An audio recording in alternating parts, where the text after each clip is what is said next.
Bigla na lang nawala ang Chinese tennis player na si Peng Shuai matapos akusahan ng isang powerful politician ng sexual assault. Ang dating #1 ranked doubles player sa buong mundo ay hindi na nakita 2 linggo na kalilipas matapos niyang sabihin na siya na sexually assaulted ni retired politician Zhang Gaoli 3 taon na ang nakalipas.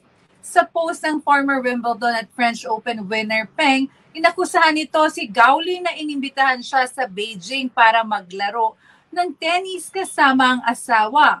Sa post ng former Wimbledon at French Open winner Peng, inakusahan nito si Gaoli. Inamin ni Peng na may sexual relationship sila ni Gaoli at sinabing pressure siya nito sa pakikipag-sex. Grabe. Matapos ang post ay burado agad ito at hindi na siya nakita. Naalarma naman ang mga tennis superstar na sina Naomi Osaka at Novak Djokovic sa pagkawala ng Chinese athlete kung saan tumutulong din ang mga ito sa paghahanap